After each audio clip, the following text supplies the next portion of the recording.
Welcome to the Church of Mabus radio show. It's Friday night. We're all still alive. 17 p.m. Central. Haven't had any Putin nukes or no more calamities. Not yet, anyway. Well, we got Jay back with us tonight. He's back after kidney stone vacation. Well, more than that, yeah. Diverticulitis and kidney stone, and been to the hospital 4 different times and stayed for 4 days. Yay. It was not a vacation of any sort. Definitely not. And we got Jeffrey Shanks here with us tonight. Weird Archaeology from Atlantis to Ancient Aliens, The Return. How's it going? Good to have you here. Oh, man, it's great to be back on. It's been a while. Pre-COVID, I think, since I've been on the show. It's great to be back. And listening to, oh, man, hold on a second. I was supposed to play these little things, and I forgot. Hold on, let me find them. Where are they? Hold on a second. Okay, hold on. I got to play a couple little things real quick. I'm supposed to do it for the show, but I forgot. We're going to do it just real fast, and then we'll be right there. It's like a minute or something. You are listening to UPRN, United Public Radio Network, coming to you live on 105.3 right up to 107.7 FM from the beautiful city of New Orleans. UPRNTalkRadio.com.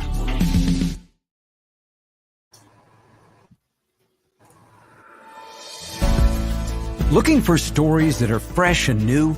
Dark fantasy, humor, space exploration, time travel, cyberpunk, alternate history, and more. They're in the L. Ron Hubbard Presents Writers of the Future anthology. From 24 award-winning authors and illustrators, plus art and writing tips and bonus stories. L. Ron Hubbard Presents Writers of the Future. Buy your copy at galaxypress.com, Amazon, or wherever books are sold. Alrighty. I was supposed to start doing that recently, and it slipped my brain. Everything's slipping my brain lately. I've had some things lately. I've been watching that Secret of Skinwalker Ranch show a lot, and then for some reason we had an oven door blow up, which could have been natural. I don't know, but it's like a nice Frigidaire. Just happened. It was really strange. Did you say oven door? Yeah, like a glass oven door on a fancy Frigidaire oven, like the front of it. It just blew up. Why you look like you're freezing? You still like you just got dematerialized in Star Trek or something. There you go. Because you're freezing on my end, so I don't know, but so what? The glass exploded, or the whole door came on? The door exploded. That's weird. And it's really strong. Like, I don't. Wow. Nobody knows how it happened. I mean, I've wondered if a dog tried to jump up and look on the stove, but even where it would have jumped would have been that like handle, so it would have been hard to. I don't know. It's just weird. But anyway, Michelle Disrocher says she removed 2 shadow beings from my house today and tweaked it, and that's what's interesting. Will Murray, who Jeffrey knows, Yep. He does a lot of clearing stuff too, and he has a connection to Secret of Skinwalker Ranch, and we got him scheduled coming up in the fall, so that's going to be a really good one. And it's, I believe people can do that. Sometimes it's a lot to comprehend for me, but I've noticed changes when she does it. And this dude worked, the government did it for them, and we have a whole history of and books about people doing it for the government, remote viewing. I mean, it's basically someone sitting in a room and psychically seeing faraway places. I get kind of likened to someone solving a murder for the police psychically, stuff like that. I believe there's something to it. Sometimes it's a lot for the brain to handle, but I've seen enough weird stuff. I don't rule anything out. There are several well-documented tweaked. cases of psychics solving crimes. I believe it. Yeah, I mean, remote viewing, like you said, the government did it for many years. They I think they're still doing it. Yeah, they made it. They stopped. And I believe Will, was trained by one of the original guys, that was was on Project Stargate, the famous government program. Like Ingo Swann or something like that. Ingo Swann was involved in that. I think John Alexander, who you were mentioning earlier, Skinwalker Ranch was part of that back in the day.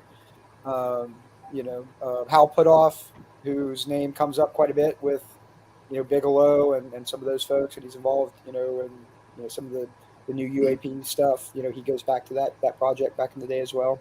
So, yeah, I like to, I'm kind of skeptical, but I always like to keep an open mind because the universe is a weird place, and we really don't understand all of it. So, well, that's the main reason I'm here. If I didn't have weird stuff happen to me, I would not have thought about any of this stuff. My extent of knowledge of weird stuff, like was E.T. at the drive-in and Star Wars and stuff like from TVs and movies when I was a kid. And then, I had the cancer situation, testicular cancer, went through all that, lost one in the war, and then my dad died. I just think somehow all that suffering opened doors. Yeah. And then I also read a lot of occult stuff and paranormal. I think it seems like I can attract it to me. Like I can watch these paranormal shows like The Secret Skinwalker Ranch, and it seems like it can open things and things will start happening. And I've had that happen. I attract it somehow like that. I was just watching the Small Town Monsters Dogman Triangle. That's on Tubi for free if anybody wants to check it out. It was really good. Creepy. I don't know if I want to see one of those, but basically there was all these people, eyewitness testimony, seeing freaking werewolves in Texas, and there's a triangle of encounter points. And those creep me out. They seem like they'll just grab you and eat you. Well, a lot of people, well, before the show, Jay and I were talking. For me, it was watching In Search Of as a kid in the late 70s, early 80s, man, with Leonard Nimoy. That warped my brain, but I was in all the way. UFOs, cryptozoology, paranormal, all of it. I've always been fascinated about it. It's always great research. Yeah, they covered almost every subject. Yeah, they hit them alien all. abductions, even. I'm sure they have them. I got that box set. Yeah, a lot of ancient astronaut stuff. We were talking about Von Daniken and Chariots of the Gods was very popular at that time. For me, the ancient mysteries too always had a special fascination, right? And of course, I ended up doing it for a living. I became a professional archaeologist. To be fair, it was in the 90s when, a lot of the stuff like with Graham Hancock was coming out, and John Anthony West and Robert Schoch with their ideas about the Sphinx being 10,000 years old, and all that stuff was happening in the 90s, right? And, kind of almost a snowball effect. I was getting into all this stuff. I finally decided, I'm going to go back to school and get a degree. When I found out you could just become an archaeologist, go to school and do that. And I did it. Today I'm, kind of skeptical about a lot of that stuff, and we can talk about that. But, to be fair, I owe my career, to the weird, wacky stuff, right? It was what inspired me to do it. That's awesome. Tell us some of the archaeological things that you've gotten into. Sure. Was Indiana Jones of influence? Right. Well, first let me say, I do work for a federal agency, so I just want to, start with a disclaimer. Like anything I'm saying here, this is me as an individual, and I don't represent my agency or my employer, right? Because we're probably going to delve into some weird stuff, right? So disclaimer out of the way. Some idea. Well, you mentioned Indiana Jones, right? So. I just should have brought my hat up. Listen, I'm gonna throw this out there. The new Indy movie is good. Don't believe the naysayers. It's good. Go see this while it's still in the theater. No spoilers. I know I'm gonna like it, but no spoilers. I haven't seen it yet. No spoilers. But I got the hat and you got the bullets, but I don't have everything. I love else. Mads Mikkelsen. I like Harrison Ford. Mads Mikkelsen is great.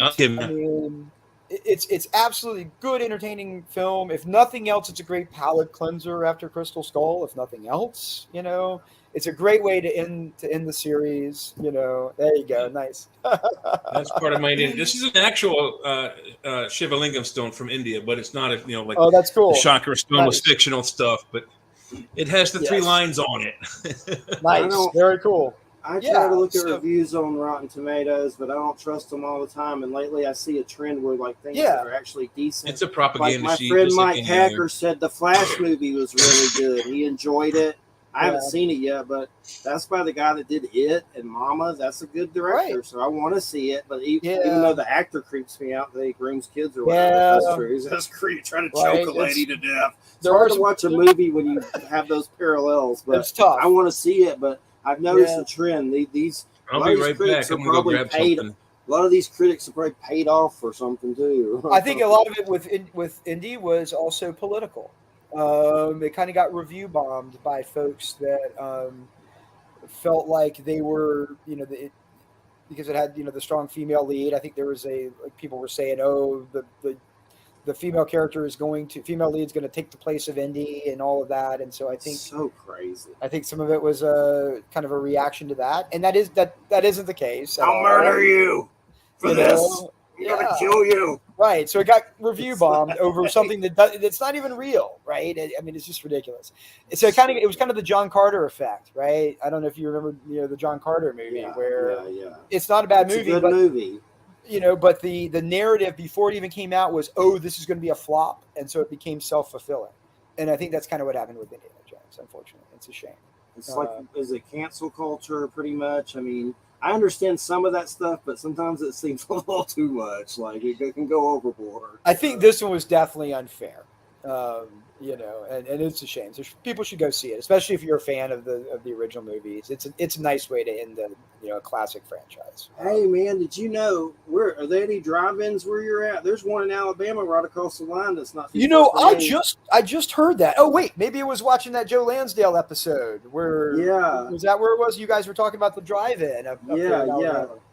It's awesome. I don't know if there's any more. There might be, but it was an experience. I love it. I'm kind of surprised more of them didn't pop up during COVID. You would have thought that would have been, kind of a thing to do. Walmart or something. They didn't do it no Walmart around here. Or like had drive-ins at Walmart. I heard something like that. Right. I would like to go back there. It was kind of a very nice. I don't know the name of it right now, but it's like right across the Alabama line. But really nice. Somewhere. Or? Yeah, a little past that. We're about 30 minutes from Graceville, where I'm at. Right. But really well taken care of, but kind of far out in the woods to where you're like, this would make a good horror movie situation where like House of a Thousand Corpses comes to get you at the drive-in. Right. But other than that, good food too. Onion rings, hamburgers. Nice. I want to go back. Yeah.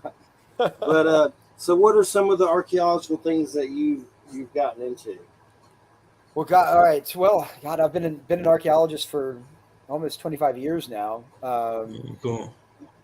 So yeah, it's been a while. Some of the tops. One of the coolest projects I ever did. I worked in Ukraine back in, I think it was 2004, I guess it was, which is kind of interesting now with the war going on over there. That's given me kind of a really interesting perspective because I lived over there for a while in the early 2000s when it was, within a decade of the collapse of the Soviet Union and all of that, and country sort of just recovering from that.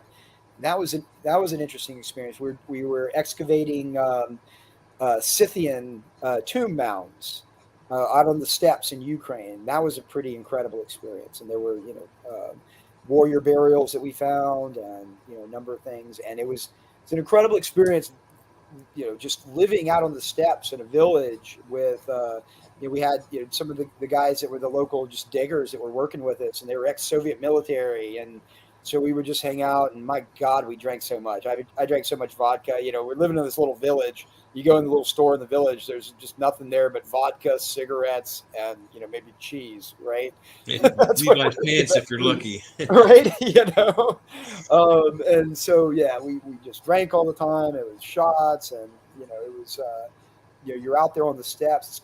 It's kind of cool because the Scythians are related to the historical Sumerians, right? And, Jeffrey knows I'm a big Conan the Barbarian guy, right? I do a lot of pop culture stuff on Conan and Robert E. Howard, and I work with the current rights owners and stuff. So it was kind of cool. I like to tell people we were doing Sumerian archaeology out there for a while. So that was kind of fun. But crazy stories.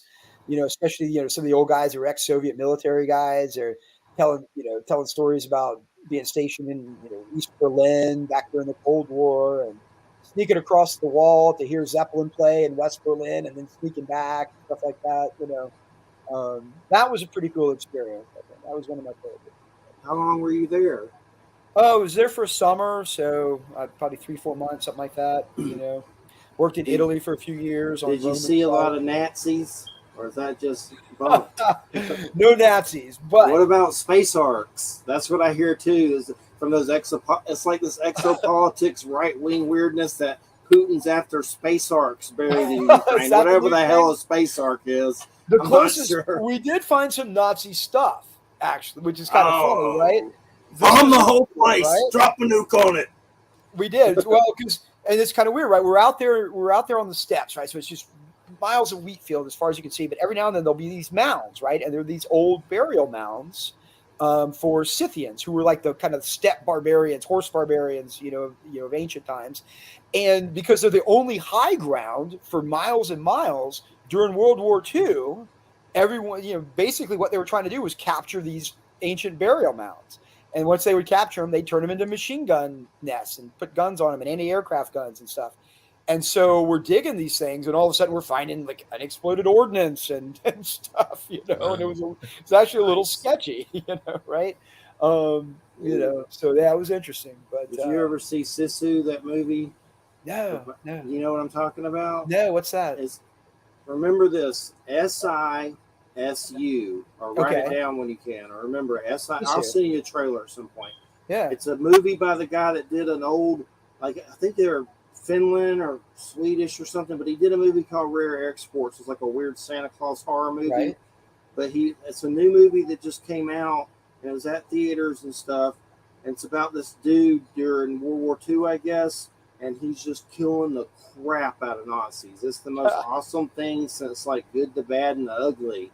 It's just crazy. Like it's just nonstop insane. But it's called SISU. It's I'll pretty check it out. A lot of people talked about it. Like it got really good reviews. So. Yeah, I'll check it out. But definitely. yeah, a lot of the work I do today, though, I do a lot of work in the Southeast United States. A lot of it in Florida.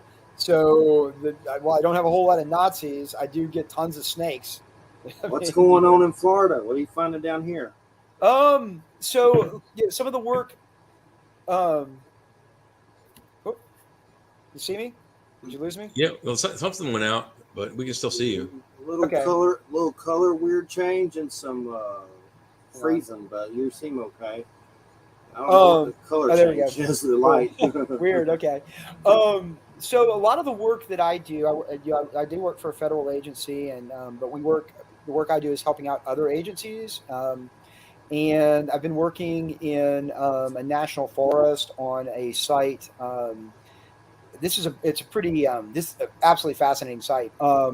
It was a British fort in Spanish Florida during the War of 1812, and it was it's in the Apalachicola National Forest. Jeff, you know where that is, not too far from where you're at, on the Apalachicola River. And there was the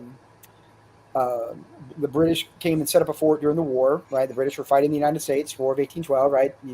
Battle of New Orleans, right? The Johnny Horton song, all that.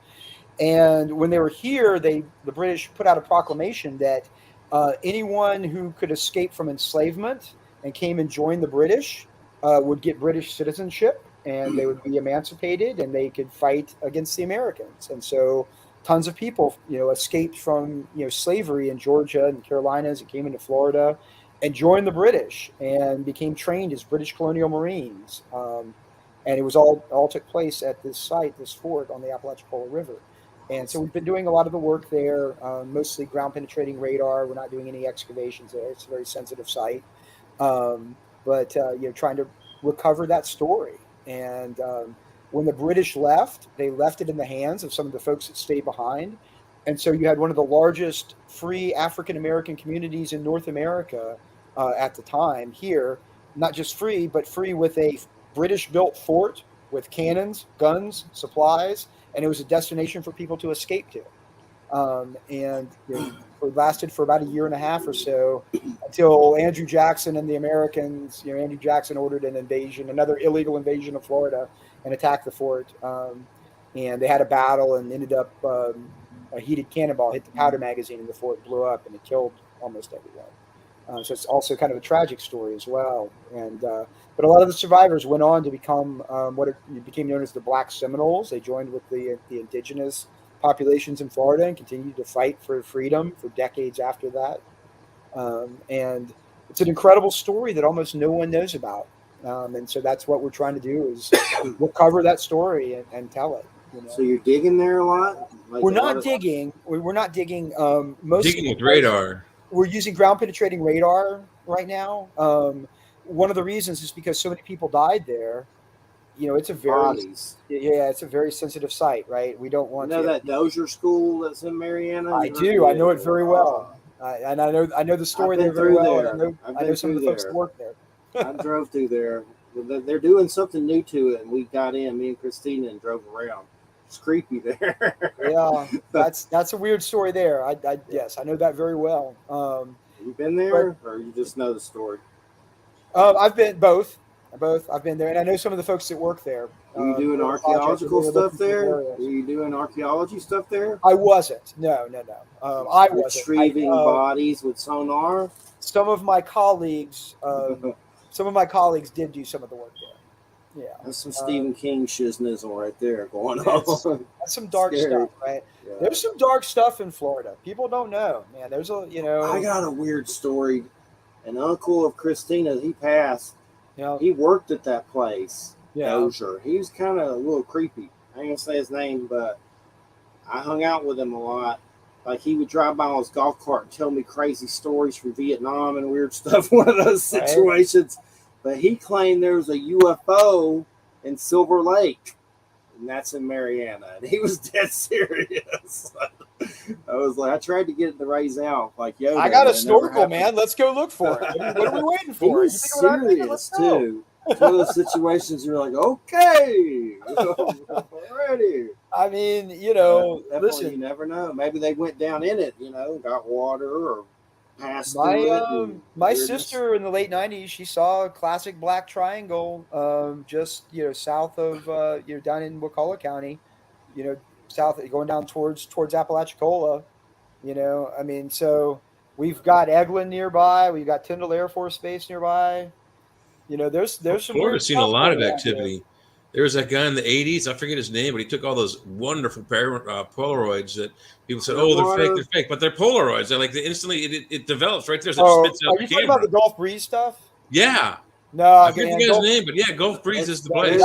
There's some controversy to some of that. Yeah, no, dude, there was. Bruce McAfee looked at almost every one of his original photographs, and he's like, "There's no way this is fake." There's some that were, but some that probably may not have been. But there's a museum there. I don't know if it's still. Is it closed or is that still open? No, it's probably still there. I grew up in Pensacola, so I was there when that broke locally. Okay.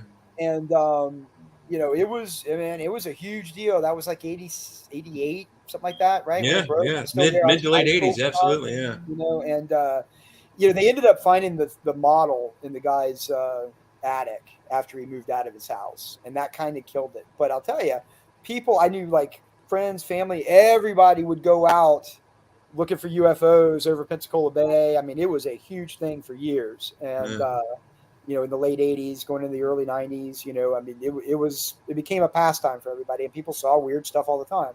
Mm-hmm. But again, you got Naval Air Station there, you got, Hurlbut Field, you've got all the military stuff going on there too, so, who knows, right? Could have been a smorgasbord. Could have been right? Some fake, some real, some military, throw a drone in, throw some top secret in. Right. Yeah, I mean, if you're flying around in a UFO in a space machine, you're like 2 seconds away from Cape Canaveral, so you can be hovering around Pensacola, and then when there's a launch, zip over 2 seconds, and you're watching something shoot off to the moon. Well, and listen, we've got that whatever technology is out there publicly now, the stuff that we have is 20 or 30 years ahead of it. Right? Oh, more than that. Yeah, they're more right? 100, 150 years ahead. They got stuff that's so good over there. Yeah, and so we don't know what's out there, and I got to say, some of the new, I've been following this stuff for many years, right, my whole life, the UFO thing, all these things, and the Gulf Breeze thing really brought it home. That was in my backyard. Yeah, but, it really put UFOs on the map, really, for the 80s and 90s. It did, and I studied the history of the phenomenon going back to the early days. That's something that I'm a historian, right, so I studied the history of the paranormal too, right? And And I got to say, some of the new stuff, for a long time, I had gotten to the point where, you know what, man, it probably really is just our stuff, because we do know that the military was out there using the UFO thing as cover intentionally, right? Oh, You guys know about Doty back in the 80s, right? And some of that stuff. So it becomes hard. Like, how do you know what's real, what's not? Is it just a psyop and they're using this stuff as cover for things, right? Yeah. But what's going on it makes now, perfect sense. It's a built-in story, and half the population believes it. The other half thinks everyone's nuts. There's probably misinformation campaigns by some of these government entities as well. You're almost guaranteed that there are, right? Because we know in the past they've done it. We know that for a fact now. But things are kind of interesting now ever since 2017, and the new stuff coming out. This feels different. The things that's happened, the stuff that's been happening in the last 5 or 6 years, and we got congressional hearings about to take place, and all of this. It's really, and I've been following it very closely, and I don't know. I'm withholding judgment, because I think this is, I don't know. It's intriguing, right? Because you're getting seemingly very credible people coming out and saying, no, some of this is real, right? And I don't know how much you guys watched the latest whistleblower, David Grush, the guy that came out recently. Have y'all seen his interviews? On that? No, I haven't heard of that guy yet. No. Oh, you haven't? No, not yet. A big whistleblower, like in front of Congress, a UFO retrieval program for the government. Yeah, he's going to be testifying before Congress next week. Cool. And what's his name again? So remember, David Grush, Grusca. Name's been coming up a lot, and one thing that sums this up for me, and why I don't try to buy all of it, Skinwalker Ranch. I think there's real phenomenon there, but I try to use discernment and not be like a cheesehead with it all. Right. Because, but when that Colonel John Alexander guy came there and he goes, listen, you're not in control here. It's in control here. I think that sums up all this phenomenon completely. It gave me chills saying that. There's something really in charge here that's really in charge, and it's been here longer than us. And there's some creepiness to it. That's all I know. You guys remember the end of the Rush song 2112? Right. You remember what they say? Tension, all something, penalties of the Federation. We have assumed control. Right. Yeah, it happened. It's it's a what's interesting too, the last few years, seeing a lot of this stuff come out, and like what's his face from Blink 182, all of this stuff, right? Lou Elizondo, and all of this stuff that's been coming out.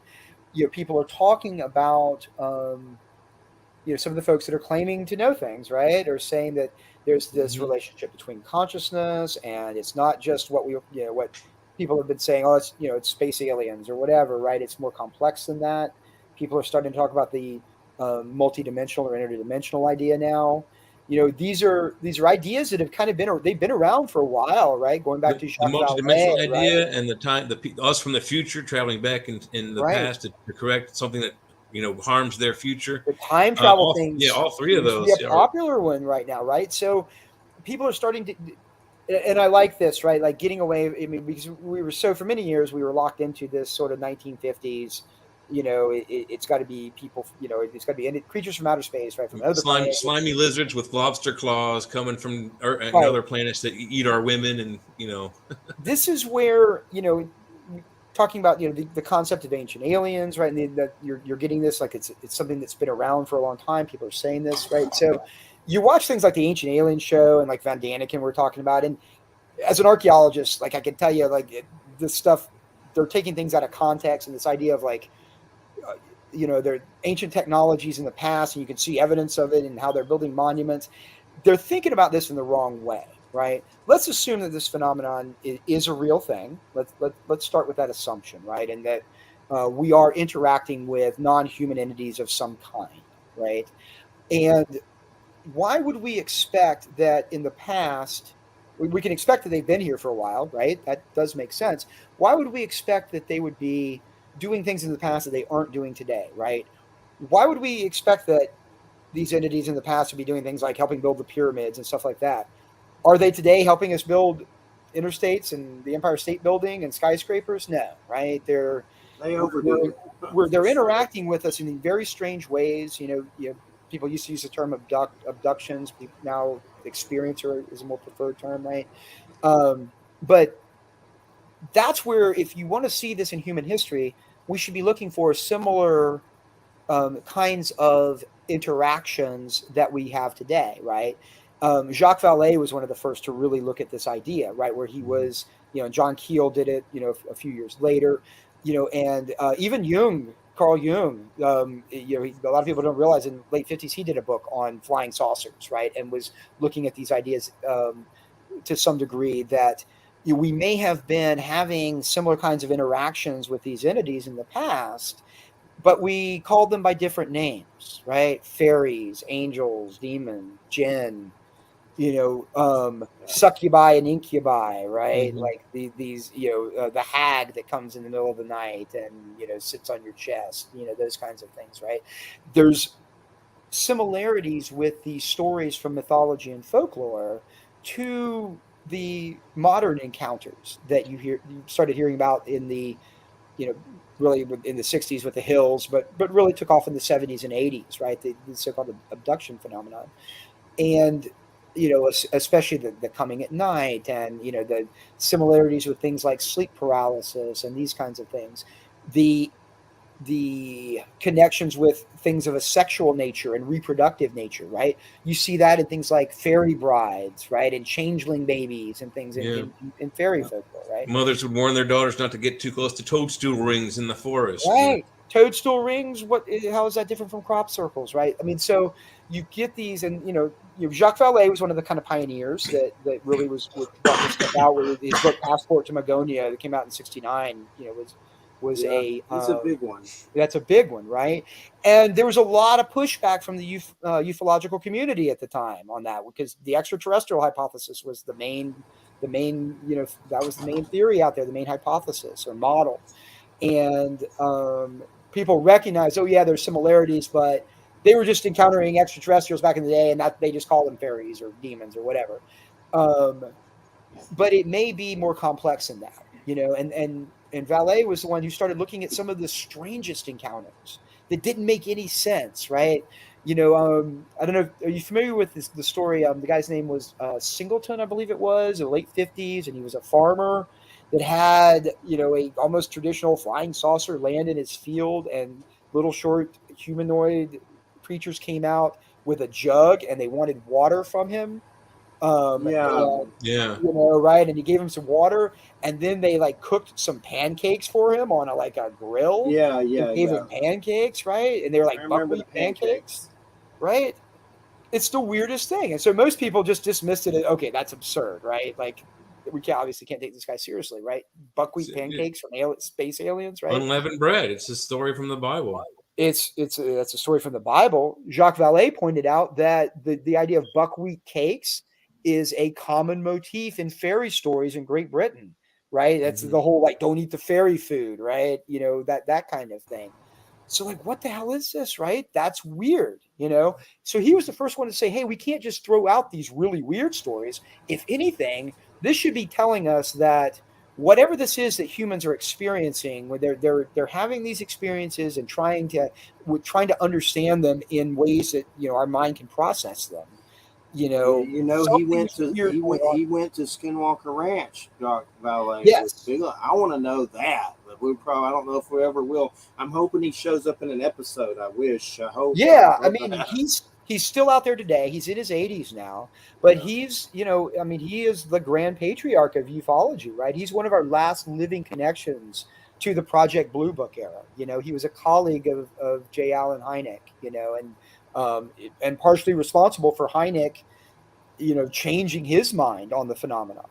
When he, by the 70s, in his later years, Hynek, who had literally been the guy that, Project Blue Book, the Air Force hired to be the debunker. He was staunchly against the idea until something flipped his brain. And he was a swamp gas guy. Completely went the other way. And he finally came out and was like, no, I can't do this anymore. And it was in the late 60s. And I always heard a scientist from Close Encounters, Steven Spielberg, that was based on him. I heard that from the French scientist in Close Encounters is based on Jacques Vallée. Yeah, that's what I always heard. Yes, that's right. And so Valet is kind of our last living link to that early era. And he's out there doing stuff. He was on Rogan, of all places, a couple of years ago. That was kind of a weird, surreal moment. I haven't seen that. I have to watch that one. It was. To be fair, he's getting up there, right? And and maybe not as sharp as he once was, but he's a pioneer, and especially a pioneer in the idea that we need to have a broader approach to thinking about whatever this phenomenon is. Whether you're a skeptic or believer or whatever, or somewhere in between, there is something going on here. Humans are having this experience, and it's an experience we've been having for hundreds and thousands of years that we don't fully understand. And whatever that is, we need to be. We can't just be thinking of, it's aliens from outer space. Well, that's just our modern, not even modern, 20th century, science fiction take on it, right? Because it's something much more complex and interesting than that. Hey man, did you see the documentary Witness of Another World? No. Tell me about that. Look it up. It's about this guy. He's in South America, and he's having UFO experiences. And it's kind of shamanic. It's in Argentina, and Jacques Vallée shows up to this dude's house, and he's like old fashioned dressed, like he looks like he's like the horse and like the coffee commercial, but that's how he dresses and stuff. But it's good. It made me cry. Look it up, see if you can find it. Yeah, for sure. What is it called? Witness of Another World. Witness of Another World. And it's got old Jacques. He's in it. He shows up. Up. It's a good one. You'll like it. It's really good. I would. Yeah, probably. I mean, so I don't know.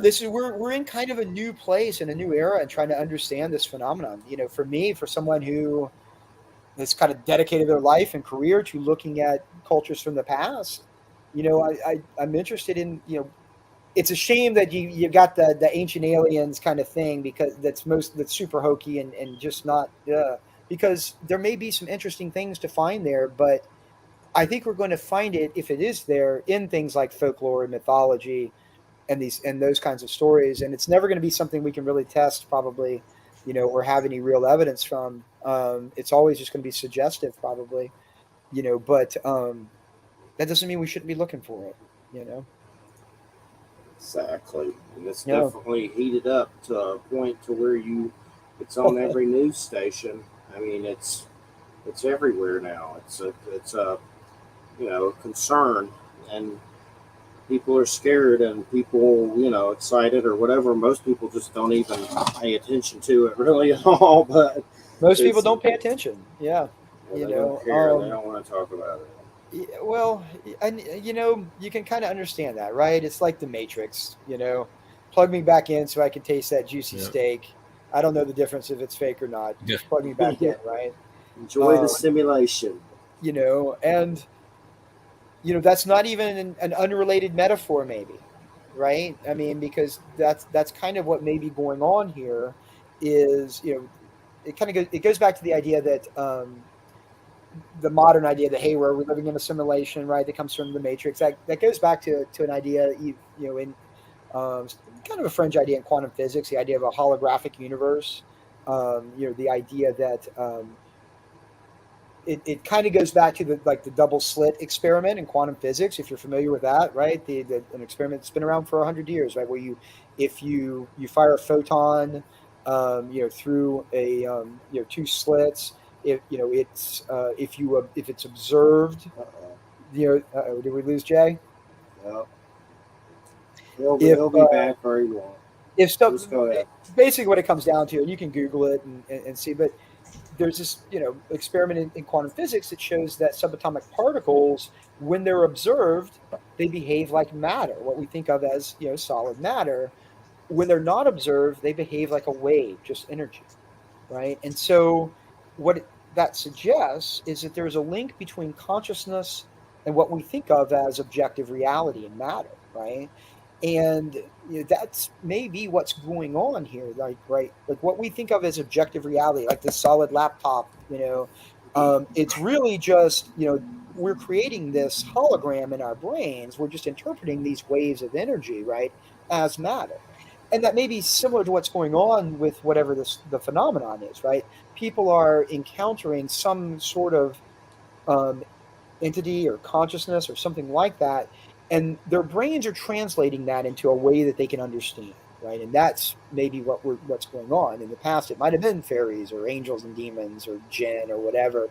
In the 1950s, 60s, it's aliens, right? Because that's what's in popular culture. That's what we can understand. But it sounds like when you're talking about the Heisenberg principle, that the Heisenberg uncertainty principle has to come into play, like you said with the those particles. When we observe them, they change. When we don't observe them, they change. That's right. So the Heisenberg uncertainty principle, I believe, goes to the fact that anything that you study, ultimately you change. So if we're in part of a matrix and we have to study this hard cup to actually grasp it and fill it with water and drink from it. So doesn't that mean we're also altering our own reality? So it does. We are Nietzsche, and that is the natural progression of that line of thought, right? And Heisenberg himself wrote a book on quantum physics and philosophy, right? That he was one of the few that tried to think about what are the implications of this stuff, right? That we're doing, and if that's the case, that we're really sort of creating our reality, as we're going along, then almost nothing is off the table, right? And so that's why it's hard to to be skeptical about anything, really, right? What are we doing? Are we manifesting our reality all the time, like many philosophies say? Maybe we are. And if there's other entities out there that exist at what we might call different dimensions or things like that, how would we interpret those in our reality? Are we part of them? Are we linked? Are we co-creating? Are we even we talked earlier, Jeff, you were talking about the new term UAP, unidentified aerial phenomenon, instead of the old UFO term. And I was kind of joking. Yeah, it's almost like trying to make a more respectable term, like it's a graphic novel, not a comic book. Trying to change the vernacular, yeah. But it also makes sense in a way, because it's getting away from the idea of these things people are seeing in the skies. Maybe they're not vehicles or ships, right? Maybe it's just higher dimensional entities that we're only experiencing the part of them that we're able to, right? And with our limited senses, Are you guys familiar with the book Flatland by Edward Abbott? Came out in the 1880s. It was when people were starting to think about what would a fourth dimension be like, right? Instead of our three spatial dimensions. He wrote a book called Flatland that was kind of an intellectual exercise to try and understand what that might be like.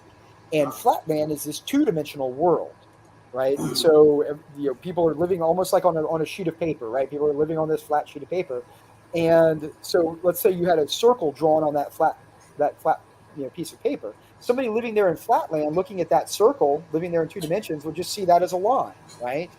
But us, in our three dimensions, we can look down and we can see that circle, and we can see the flat guy outside of the circle that's drawn on the page too.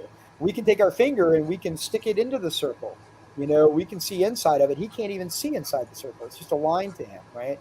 If we stuck our finger through Flatland, right, he would just see this slice of flesh, like two-dimensional slice, as it moved and changed shape, as it moves through, right? He's only seeing part of it.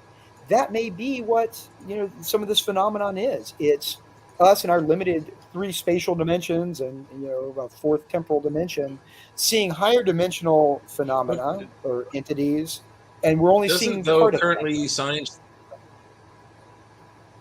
But doesn't science tell us as our dimensions? We have the three, and I don't remember what they were all called, but it's length, width, depth, and what have you. Right.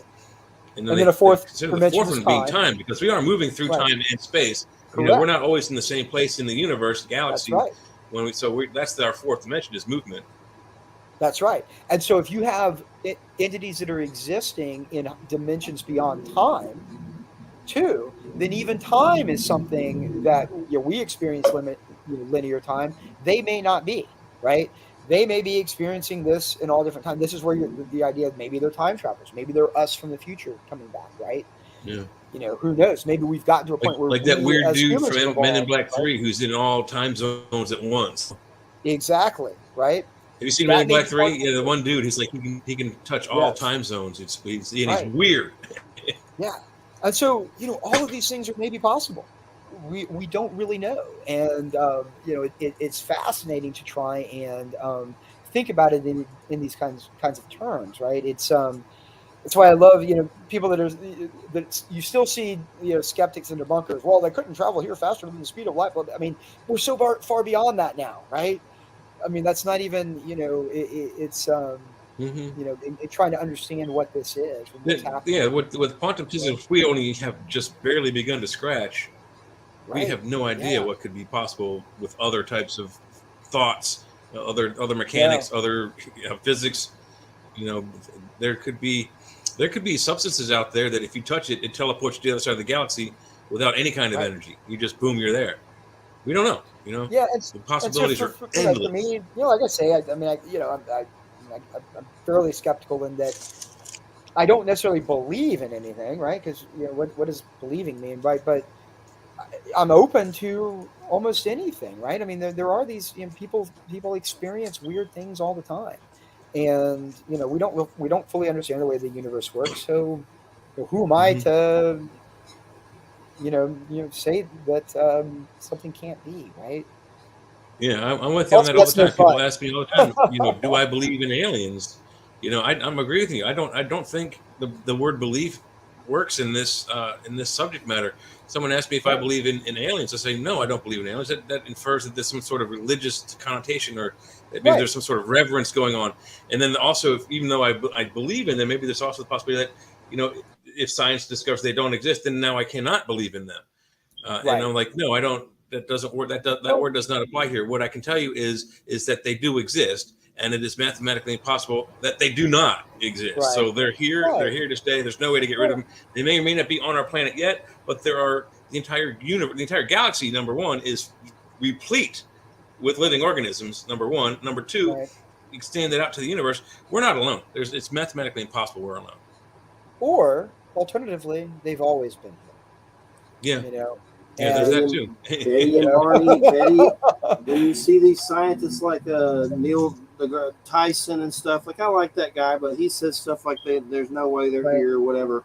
You have people that I've interviewed, and even myself, who have been through experiences and right, have PTSD from it. yeah, I mean, Betty and Barney Hill, that's one of the most famous cases ever, yep. and there's pretty good evidence. So it's like a slap in the face when you see I, these little yeah, I, quirks, these I little know a things. lot. they were I haven't. studied. They were studied by two of Harvard's best Right, psychoanalysts. yeah, John Mack, right, John Mack yeah, being the second one who right, took over when his predecessor right, left the office. Um, and he did how long of a study? 25, 35, 40 year long yeah, study many years, yeah, with decades, with thousands of people. And yep. his final conclusions are it happens. Yeah, something He is going on here, yeah. right? The And phenomenon is real. He can verify you that. I'm not an experiencer myself, Jeffrey, I know you are, and I know other people that are, people that are truly sincere, and there's no way I could ever deny that they experienced something. They did, Hmm. what that is. We may not fully understand it, um, It's but unfortunate it's, for it's a subjective real phenomenon, interpretation. So you know. I have no doubt that it's a real phenomenon of mhm. some kind, and that's Mac, his career. I mean, he was man. He took a beating for it, Yeah. right? And But you even know against his peers, when he was reviewed with most of his papers, they couldn't find a flaw in any of they his research. couldn't. So he Nope. was redeemed all the time. But it was tough on him, Oh yeah, and it's that's unscientific in my opinion, right? You've got to I agree. that's not what science is about. That's dogmatic, right? To be able to, and this is what Avi Loeb is going through right now. He's getting a lot of grief as well, and all he's saying is, "Hey, look, why would we not at least explore this idea, right? Why does there need to be a stigma? You know, if there's something there, cool. If not, cool. Let's study it. Why? Yeah, Why let's is find it? out for sure. Why is it taboo to even study this? That's not how the scientific method is supposed to work. I will say this: that the scientific method itself, it's a wonderful tool, but remember, science is just a methodology, and it's a methodology that has a number of parameters that are necessary for it to be applicable. right? You've got to have a hypothesis that's falsifiable. You've got to be able, to experiment and repeat those experiments. And, a lot of phenomenon that just doesn't apply. And so the scientific method just is not a useful tool for trying to understand it. And so, but just because the scientific method may not be applicable to something that isn't observable, repeatable, testable, doesn't mean that whatever that phenomenon is doesn't exist. It just means that you've got to find other tools to try and understand it. Or the methods of verifying, and with whether it's ghosts and goblins or Right. hauntings and that kind of thing, or UFOs and aliens. There's enough testimony, eyewitness testimony and whistleblower testimony, that if you were to take the bulk of these testimonials and people that have actually sworn to their testimonies and had them notarized and publicly authenticated, I guess you can call it, you could get a conviction in any court in the United States of America with this information. I'm sorry, but you could. And all of those things that you just talked about, again, may all be different expressions of the same phenomenon, and that's what may be happening. That may be what's going on. All of these things that we label as paranormal or UFOs, even cryptids, perhaps, right? May all be expressions of whatever this phenomenon is. And that's our limited 3rd or 4th dimensional brains, attempting to understand information that is beyond, what our senses and what our mind can really process. And so we have to find ways to interpret that. They may all be different expressions of the same thing.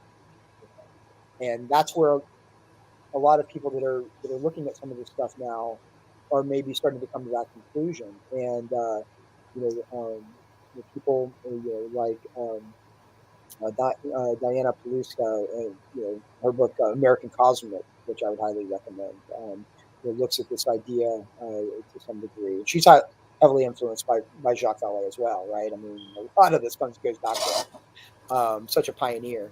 And, some of the people that are out there really, really thinking about this is kind of where they're going with it. That there's this link between, consciousness and the phenomenon that we don't fully understand yet. And, it's more than just little green men from outer space, perhaps, right? It's much weirder than that. It's a lot broader than people. I mean, it would probably shock people to inactivity if they were to know the real scope of it, right? And that's probably part of the reason why they're trying to keep it all secret, but that's not the only reason. But that's it. Yeah, it's scary to a lot of people. I think the people who would be least frightened and least incapacitated by all this coming out all at once would be the very, very native people who no electricity, live in loincloths, have a shaman as the troop leader. They were probably like, oh yeah, we knew all the time. They could care less.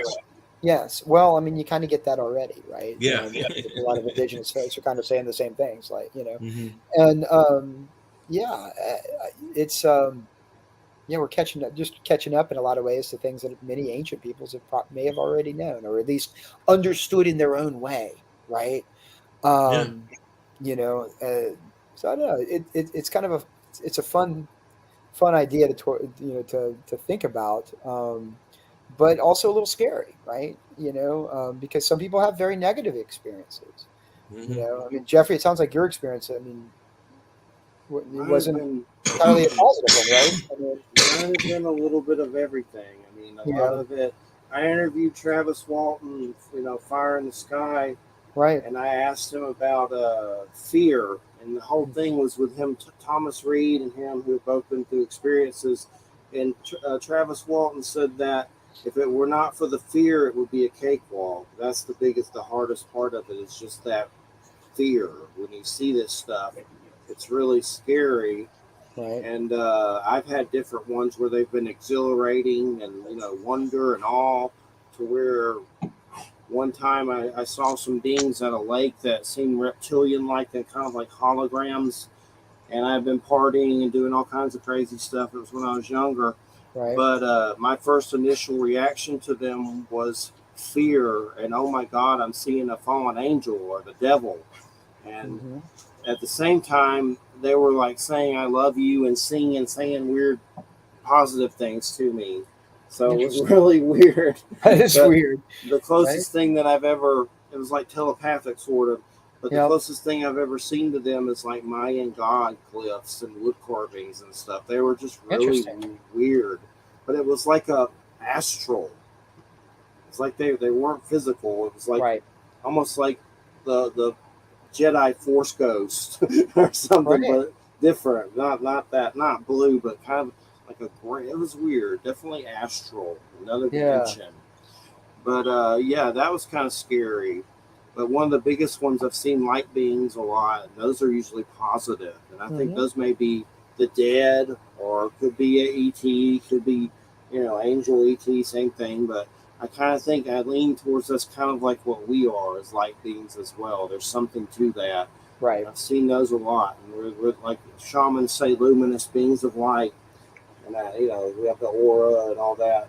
And I really think that's kind of what we are on a lot of levels. Like there's something about Christianity saying you get a light body, and some of these other belief systems. Like I saw something about some Buddhist monks that died, and they claimed they did some kind of process so they could go to these bodies of light, and they left their bodies behind, and the bodies kind of acted weird and stayed, didn't get old or decay as fast, and had weird things happen. And there's something to that body of light. Oh, there was something I was going to say. We had Sunbow True Brother on, and he's had a lot of alien and Sasquatch experiences, and been traveled to shamans and hung out with their tribes all over the earth. And his name's Sunbow True Brother, and you can find his site. It's pretty fascinating. He's up in Quebec, but he said a lot of these aliens, and he's Bigfoot as well, they have different factions, and some of them have gone over to AI and are cyborg-like. And there's different factions, some that, have humanity's interest, or some that do not, that are like, the cyborg AI weird ones. And basically saying in these times that decisions we make can make you go like, AI rogue. It got pretty weird, but just there's a wide variety of these beings with different personalities, like people. Right. There's a-holes in every crowd, but there's also good ones. So I mean, these are the kind of things that Jacques Vallée and John Keel, if you guys are familiar with John Keel, most people know him for Mothman Prophecies, right? yes. But he also wrote a book called Trojan Horse in the early, like 72, I think, a couple of years after Vallée did Passport to Magonia, but along similar lines, right? That there are these weird, anomalous encounters. People have these, just sometimes very bizarre encounters with people, and you can't just ignore the quote paranormal aspects of people's experiences, and there's just something just different about it. I mean, some of the things you're describing, right? These are not your textbook, grays, that are doing things like you're seeing. They're not even textbook reptilians, right? I mean, but you're experiencing these things, and you're seeing these things that, It reminds me of a few things that Stephen Hawking said. I don't know if you guys are familiar with the few things he said about aliens. And the one that got me first that he said was kind of intriguing. He said, if we find ourselves going out looking for intelligent alien life forms, we might encounter something that is so incredibly foreign, so alien, that we do not recognize it as life form. Right. And I thought, that's a unique perspective. But then he also further, like right before he died, he said another one where he's like, it's probably not a good idea for us to go venturing out into space looking for intelligent life. We might encounter some sort of AI that would be detrimental to us. Look at what happened to the Indians, or words to that effect. Yeah. So it's not a good idea for if you've got sticks and fire to go out and go find the guy with ray beams and spaceships. It's not a good idea. The first thought there that he comes up with is, in a lot of ways, it's the same premise as like H.P. Lovecraft's cosmic horror idea, right? It's the very similar and stuff like that, very much, right? And it's not entirely unconnected. I think I've talked about this on the show somewhat. I do a lot of work with popular culture history and pulps in particular. Looking at especially speculative fiction pulps and Lovecraft and Howard and these guys, and they were all toying with some of these ideas of ancient aliens and things long before Von Daniken was. A lot of the stuff, and they in turn were borrowing ideas from Theosophy and Madame Blavatsky and Atlantis and Lemuria and all of these things that were starting to become popular in the late 1800s. And you get this, interesting, this, what the book I'm kind of working on right now is kind of a history of, of, you might call it weird archaeology, right? Like the title of this episode, going back to the 1800s, and you get this weird intersection of occult thinking, early speculative fiction, and what you might call alternative archaeology, nonfiction, right? Where all of these ideas keep intersecting with each other, to the point where, a lot of the things that we see in the modern day phenomenon, you can see these things appearing in popular culture and in pulp literature and early science fiction in the same way that you can see it in folklore and mythology in the centuries before that as well. I actually just picked up I collect books. I just got a first edition of a book called The Coming Race, right? Sometimes it's called Vril, The Coming Race, right? It was a novel by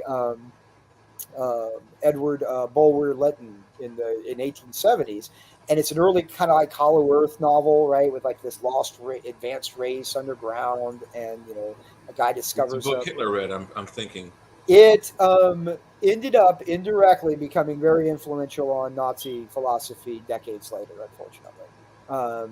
But Real and Thule Society, yeah. Yes, it was via Madame Blavatsky and Theosophy, right?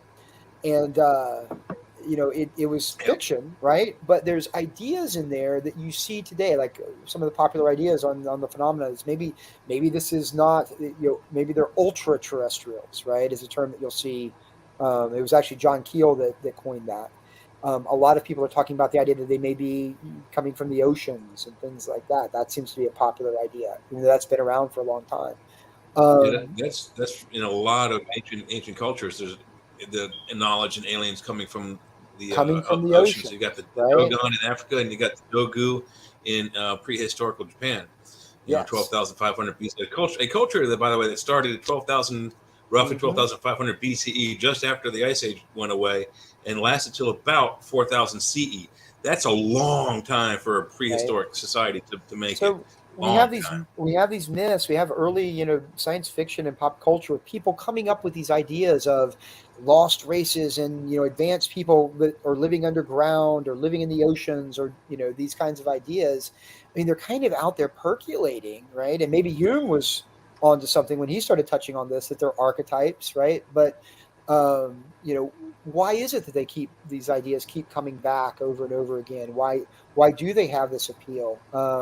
One of the when the idea of ancient aliens really takes off, even before Von Daniken in the late 60s, is in the 40s and early 50s with something that was called the Shaver mystery, which a lot of people don't remember now, but it was a huge fad. Heard of those? It began in the science fiction pulps and Amazing Stories, where there was this one guy that started writing in letters to the editor of Amazing Stories, this pulp fiction magazine, talking about how he had experiences with these subterranean beings like Deros and Teros, and they were descended from Atlanteans and Lemurians, and they've been living underground for thousands of years, and they manipulate our minds, right, and cause us to have fear, cause us to have some of these same ideas, right? And it seems pretty clear when you read this guy's writing that he has a lot of the hallmarks of what today we would recognize as types of mental illness, probably what would have been called schizophrenia or those kinds of things, because he was claiming he was hearing voices and this kind of stuff, right? But and the editor of Amazing Stories, a guy named Ray Palmer, started publishing this stuff, and he would tweak it a little bit and play with it, and it became a big fad. This Shaver was the name of the guy, right? And so it became called the Shaver mystery, and it had a big influence. There were these basically ancient alien races that have been here on Earth for hundreds of thousands of years, right? And living underground now, living in Mount Shasta, right? It brings in Mount Shasta, which is a popular thing. These ideas are kind of out there, and was he really suffering from mental illness, or was he just tapping into some kind of universal consciousness thing and Yeah, dude, distorting that's it in his universal internet. mind, right?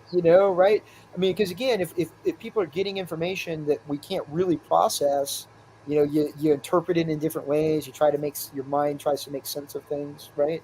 I mean, and that was a very influential thing. That was, in the 50s when you have the beginnings of sort of the modern New Age movement was starting to come into play in the 50s and 60s. Have you heard of the story of Paul Benowitz? Does that Yeah. ring a bell? Greg Yes. Bishop and Project Yes. Beta. I've interviewed him a long time ago. You interviewed Paul Benowitz? Greg Bishop. Oh, Greg Bishop. Okay. Yeah. He wrote the book about Benowitz all died that. in the 90s, right? Yeah, that was a weird story where he was like seeing UFOs and stuff, but there's a government agency involved, and there might have been some black ops stuff, but it got weird. I know he took his own life or something. It got really weird. Got really strange. Well, he's the one that came up with the story of the Dolce base. The whole Dolce base came from Paul Benowitz, right? He's the one that claimed that he went down there and they were special forces fighting aliens, and they got in a gunfight, in the late 70s. Can you hear me? We lost Jay, I see. Yeah, I was checking something technical. Yeah. See if Jay, I don't know what happened to Jay. Yeah, Jay got taken. See, we started talking about something we shouldn't be talking about, maybe. Yikes. I mean, the Skinwalker Ranch energy's getting us now. You start talking about Dolce Base and things get weird. It ain't Jay. But yeah, he did. He ended up supposedly committing suicide. Obviously, a lot of people thought it was suspicious, his death. Right, it was right out. He came out and told a whole, gave a whole big story at a UFO conference, 94, I think, right about that time. He strangled himself with a catheter tube or something. Weird. Yeah, I had a lot of UFO stuff in Georgia, and at one point the silent helicopter appeared over the house that made no noise, and a guy dressed in like Top Gun kind of stuff, like a jet or something. He goes, waved at us, and it shot off. And that whole time we were outside with friends looking at these UFOs in the sky. None of them ever came to me face to face, but that made me know that there was some kind of government agency involved. And then later at another house, I said something about turning my phone off, and someone put a $2,000 credit on my phone to keep it going, and it was no one I knew, and I think it had to do with them listening to the show. I turned that phone off, and the phone company sent me a check of it, and I spent it on land taxes and a shopping spree. But that's proof there are things that are monitor us about this stuff. I know it. So that's one of the things about some of this modern disclosure that seems to be taking place now with some insiders starting to come out and these whistleblowers, and a lot of the major media aren't really picking up on it, even though they're about to have congressional hearings. There's still, and I don't even think it needs to be a conspiracy. It's more just because it's been a subject of ridicule for so long. People don't take it seriously, but they should, and here's why. Even because what's going on here is, let's say that none of this is true, right? There's no non-human entities, blah, blah, blah, whatever. Then you've still got these government, intelligence people that are coming out telling all of these stories. So then that means they're doing some kind of psyop then. That should also be a story. Why do we have all these high-level former intelligence people coming out saying that all of this stuff is real? If they're doing it to cover up for something or do all of that, that should be a story too. In some ways, it may be a bigger story, right? If you've got this, conspiracy to create a fake idea of aliens and UFOs and stuff, that should also be a story. And it's not being taken seriously. Some of those UFO cases that happened, the Phoenix Lights, and then there's Stevensville, Texas, where these big UFOs appear over cities and everybody goes crazy and the mayor comes out and with a dancing alien. I think some of that may be government psyop. I hear a lot of things like they can do things with lasers and reflections, and or it may just be real technology we have, and they're just seeing how people will react to it. That's right. And what's going on now with this modern one, and I think this needs to be kept in mind, right, is we may be doing things with plasma to do like radar spoofing and stuff like that. And one of the things that seems to be going on with this modern disclosure thing that's happening, right, is that there seems to be a disconnect between the Air Force and the Navy. And they seem to be at odds with each other. It's mostly Navy pilots that are coming out talking about this stuff. Hey, this stuff's happening. They're buzzing us. This is, we're at risk, as pilots. And the Air Force is the ones that seem to be not cooperating at all. So I think we need to entertain the possibility that you may actually have two branches of the military here where the Air Force may be testing stuff on Navy pilots without their knowledge, and messing with them. That may be part of what's going on here, potentially, right? That's one thing we should, I think keep in mind. But You ever there hear definitely this? be a disconnect between the Navy and the Air Force with this. You ever hear the story of Fort Benning, Georgia, that happened there? No, which one? I'm not familiar with Look Fort it up sometime. There's a book called East of Eden or something like that. But it's Fort Benning, Georgia. All the soldiers tripped out and saw aliens and UFO stuff. And I used to be, well, I guess he passed away and we're still friends, hopefully. But John Vasquez was there. There were soldiers crying for their mom and saw an alien. This all happened at a military base. It definitely sounds like a weird possible experiment. I've wondered if psychedelics, like they dosed them or something, right? Yeah. And let me tell you, certainly wouldn't be the first time. Psychedelics can open you to these type of experiences. I've had experiences completely sober. I've had experiences partying my ass off. Right, I'm with you, man. I went through my phase back in the '90s, especially. I had, I'll tell you, on acid one time. One of the strangest paranormal experiences I had was a buddy and I, a bunch of us were tripping. This is back in the '90s, the old days, and we linked telepathically, and we both knew it, and the two of us are just laughing, right? Because we're the only one. Everyone else is like, "What the hell's wrong with you two?" Because our minds were linked and we were talking telepathically to each other. We were communicating telepathically, and it was real, and it lasted for several minutes, and that's one of those things that I've experienced. I have no idea how to explain it. It was very real, but yes, we were tripping, right? But not tripping so much that we didn't realize what was happening. It opens your senses. Me and a friend were going down the road, and we were just a little short ways from my house, and he was driving when he shouldn't have, I'm sure, but it wasn't that far, and then we had just started doing it, and we got home in a few minutes later. But anyway, there was a big angel on a cloud going like this. And we both saw it and stopped the car and saw it and was like, do you see that? Do you see that? It was like a big beam of light standing on a cloud like Highway to Heaven. And I've seen those completely sober. Maybe it was a flashback at the time, but I saw two leave my house at Silver Lake. Like they had been in the house, flew through the roof, and went straight to the heavens. When I was listening to the Bible on a TV, DVD, whatever, for some reason. But I can listen to the Bible and then listen to Norse stuff and go to shamanism. I'm all over the place. Right. But I saw these two big beams of light leave my house. I was completely sober, not even weed or nicotine or anything. But there's something to it, and and obviously, hallucinogens have been a part of many cultures for many years, right? I mean, there's a lot of people are into DMT and ayahuasca these days, right? And exploring those ideas. Yep. That's something I've never done. I haven't done hallucinogens in well over 20 years probably, but that's one thing I'd be interested in trying is ayahuasca. I'd like to. Yeah, same here. I'd under the right conditions, absolutely. Yeah, that's something I've things late in the past few years, but it's been type stuff that's really short. That's the way I like it because some of that blood pressure issues. I'm too old to be doing that tripping for 8 hours stuff. Some of this crap's 8 hours, and you think you're gonna die. I don't know if I can do that. Right? I'm almost 50. I'm with you. I'm too old for that these days. Don't worry. That's why DMT, and then there's some uncle of LSD or something that's only 15 minutes. 15 minutes. Yeah, I like I'm good, right? I like that. There's a less potent similar thing to ayahuasca that it's on one of those islands near Palau and outside of Australia where they filmed Survivor, and they had the contestants drink this brew, and it's a mild hallucinogen, but it's basically the ingredients are basically a fermented fruit. I forget which kind of fruit, and grandma spit.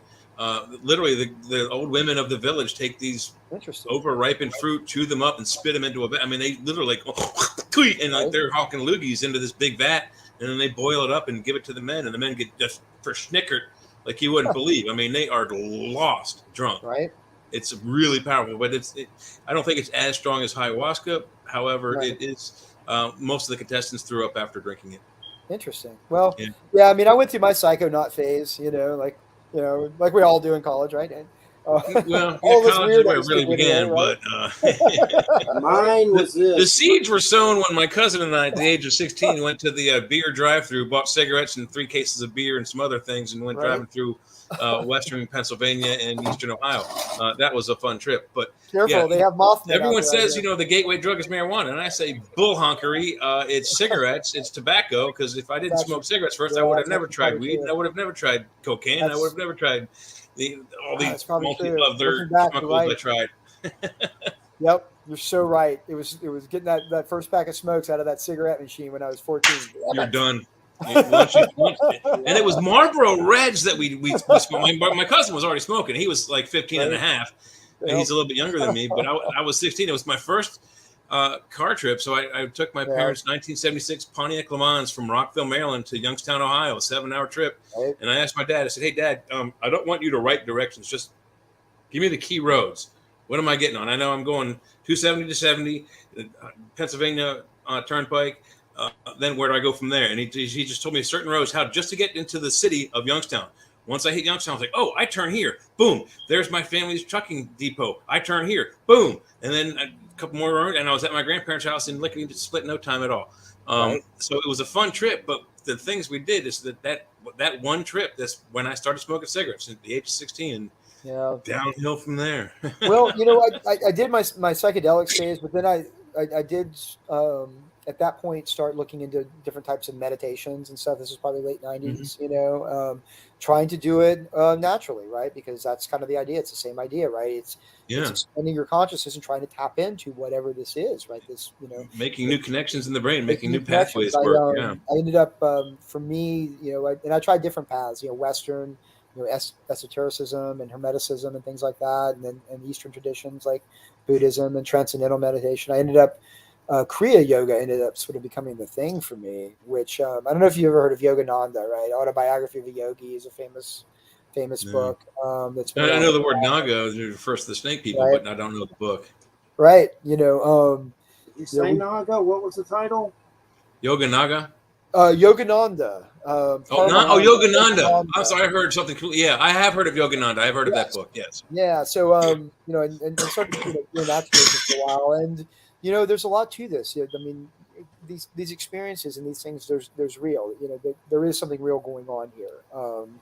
Beyond what we think of as our 3 or 4 dimensional reality, and and all of these things are kind of related. And it's funny to see people. I was listening to a podcast the other day that I enjoy quite a bit. It's called the UFO Rabbit Hole, and by Kelly Chase is who does it. It is certainly that, yeah. Yeah, she's younger, and she got into this in 2017, right when all of this stuff came out. And it's fun to hear a younger person. She's like slowly discovering all of these things that a lot of us that have been doing this for a long time, like looking at consciousness and looking at all these things, we're doing back in the day. And, people are independently rediscovering the same things, and all of these things are sort of related, and they're, and it's fascinating to see.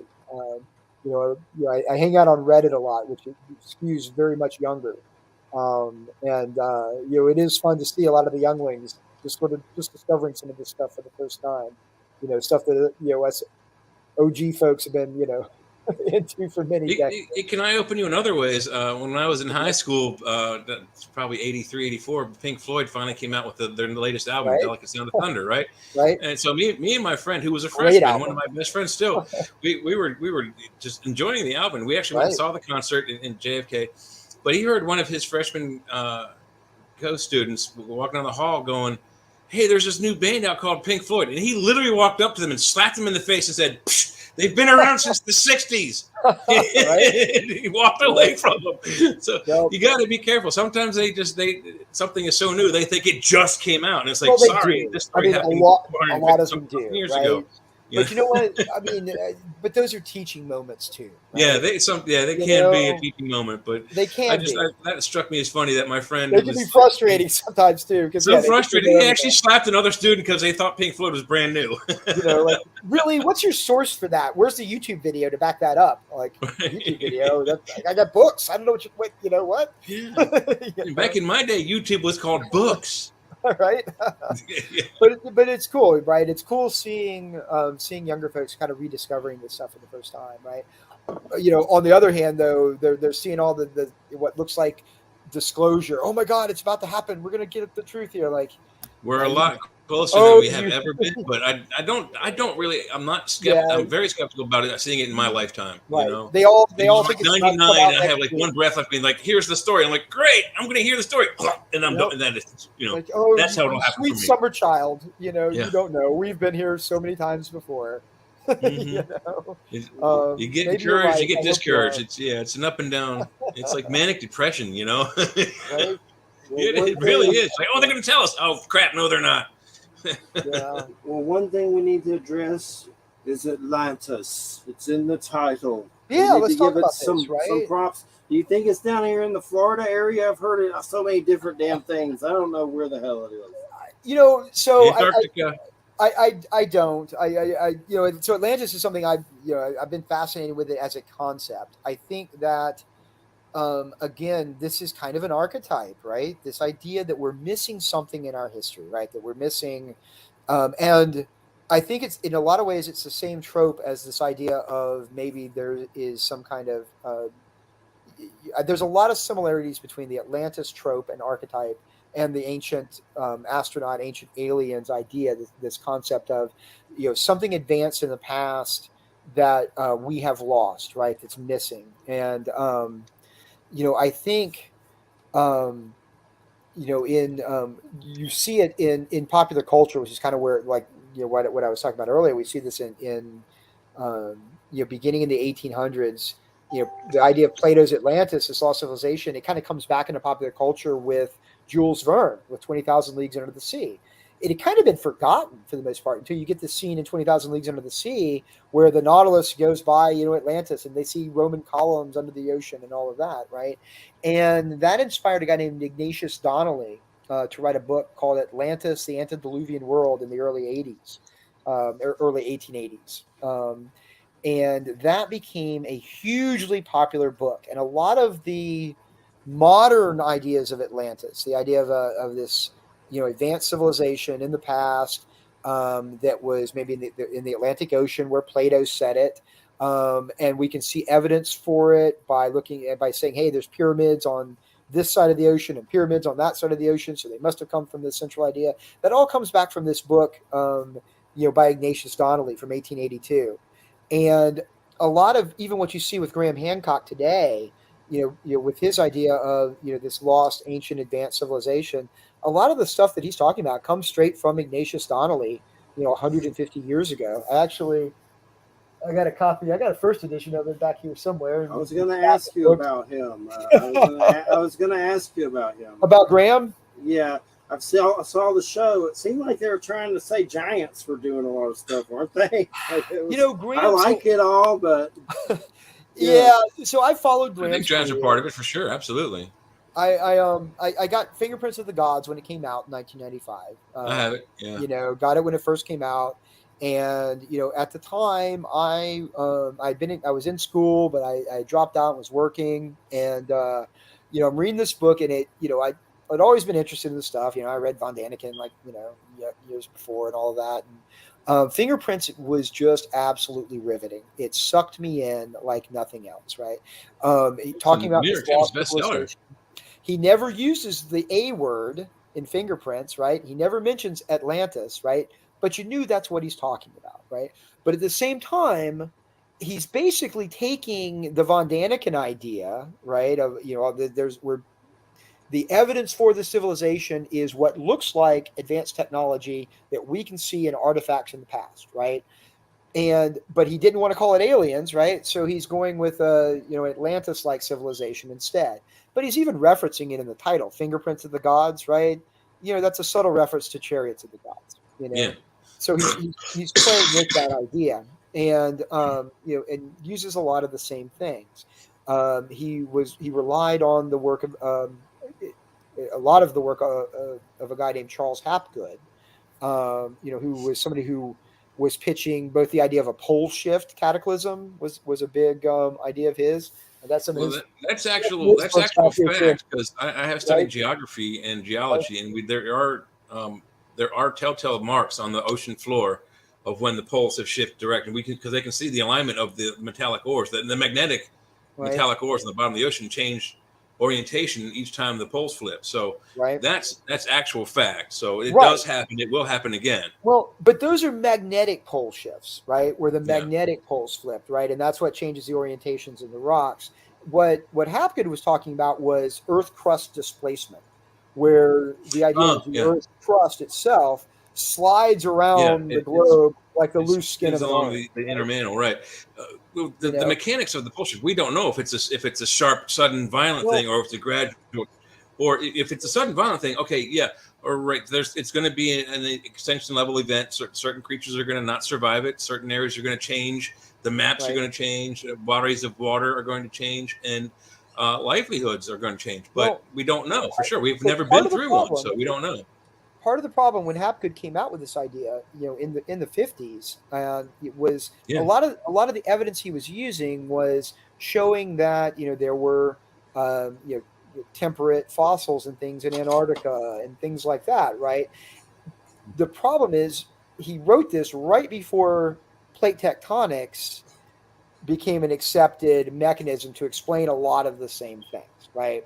So he didn't have all of the data that we were about to literally have a couple of years later, right? The idea of continental drift had been around for a long time. Wegener came up with it in the early 1900s, but nobody really accepted it because there was no good mechanism to explain it. And so that's part of the problem with Hapgood's crustal displacement theory is a lot of the evidence that he was using to make those arguments would be explained just a couple of years later by plate tectonics, he didn't have the mechanics down. He didn't know about subduction and abduction zones, so he didn't know how it worked, but he knew it was there. And so Graham picks up on this, right? And looking at the idea of, hey, maybe there have been pole shifts in the past. Maybe this great cataclysm is what happened to this supposed lost civilization. And so for a long time, the pole story could be why the flood story is. Some people think the flood story is God threw a rocket and this big rock hit the Pacific Ocean and flooded all the coastal zones. That wouldn't account for deep inland flood stories. And that's they have them in Brazil. What Graham was going with, right?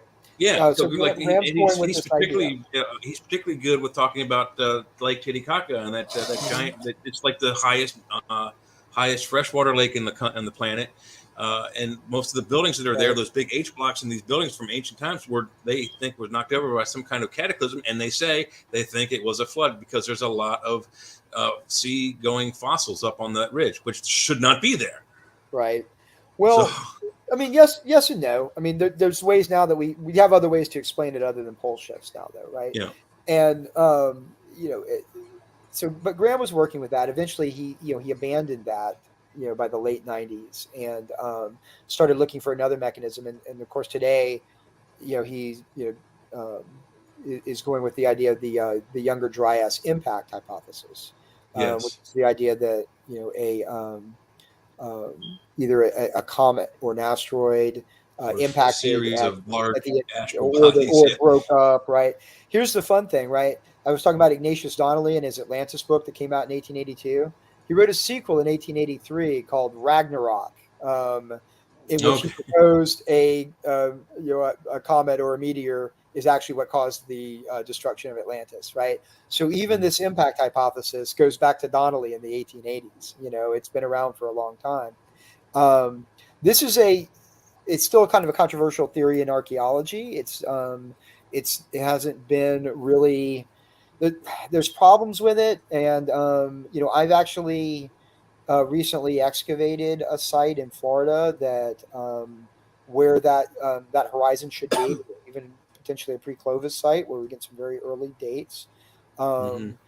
The part of the problem with the impact hypothesis, and we did testing for it. We're we've taken samples, and we're gonna look to see if there are any of the some of those telltale markers of an impact, but we don't really see the same kind of things here in Florida that you do in other parts of the North America, where it looks like there may be something going on, and that's one of the problems with the impact hypothesis is we should see it everywhere. Um, there's no doubt that there was some a climactic event. The Younger Dryas is this kind of weird, somewhat unexplained, like mini ice age, right when the greater ice age was ending, things are starting to warm up. All of a sudden, for 1,000 years, things freeze up again, and it gets cold, and then and so there is something weird going on there, and people have been trying to come up with hypotheses to explain it, for really over a century now since it was discovered, and none of them have been entirely satisfactory. The impact hypothesis is just one of several. Volcanism, like extreme volcanism, could explain some of the same things too. But then you got to ask, okay, what's causing extreme volcanism then, right? So there are some weird things going on. Some of the problems, the extinctions that we see of the megafauna, they don't occur all that rapidly. They actually occur, over, a long period of centuries. So weird things I are think there are only happening. Sure. globally 5 or 6 huge like global wide extinction level events, and there are several smaller ones that are continent wide or Right. smaller area wide, but they don't take place for the whole planet. But they don't take place at the same time all over, like you might expect with some kind of major impact event, right? Yeah. And so yeah, there's some weird stuff going on there, but the impact hypothesis by itself doesn't, I don't know. It's weird. I mean, the jury's still out. Truthfully, is what it is. I mean, it really is. We're all people are still working on this, and it's Graham though latched onto it not because the evidence is there, but because it's something that fit his already preconceived hypothesis, and it's one of the problems I have with Graham's work, and he even admitted this in 2002. That's where he really lost me, right?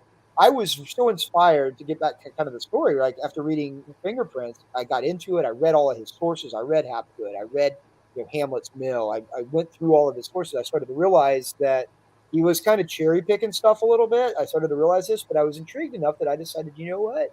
I'm going to put my money where my mouth is, and I'm going to go back to school, and I'm going to become an archaeologist. And I did. I started to learn over time there were problems with his methodology. As I started to learn the real stuff, and I started to, get out there and dig the holes yourself. It's a different story. And really, where Graham lost me, even as I started to disagree with him, I still thought, you know what though, he's still challenging things and making us think, and that's good. Even if he's wrong, it's good to question, right? Always, and keep challenging ideas so you don't become set in your ways and just accept things. But in 2002, it really started around 2000, where with the Yonaguni Monument. Are you familiar with the monument off the coast of Japan? Step pyramid type structure off of The Japan, one of Japan's structure. lower islands.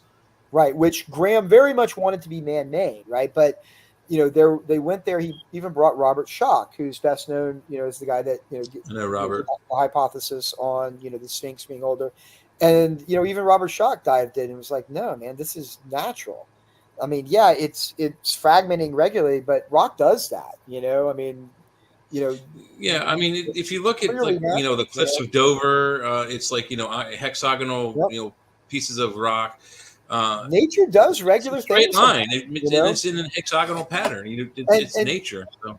And yet, Graham refused to accept even Robert Schoch telling him, like, no, man, this isn't, like we're friends and colleagues. I'm telling you, look, I'm the 10,000-year-old Sphinx guy, and I'm telling you, this is man-made. This is not, remnants of Lemuria here in the Pacific. It sounds like Graham's having a little bit of Dr. Zahi Hawass-ism. Well, it is, right? I mean, you see it on both sides, right? You see it because at the end of the day, it's about egos, unfortunately. Egos come into play, and for Graham, it started to be more Believe about Sahi showing. Watson's nickname is the ego. Yeah, but Graham's got the same problem, and you saw this in the conflict between the two in the '90s, big time, and also John Anthony West, who, I actually, while I disagreed on him a lot of stuff, I used to correspond with him, and I loved him. Yeah, he's passed away since, though. And he passed away a few years ago, and and he was incredibly gracious. We corresponded, some in the '90s, as I was just getting into grad school.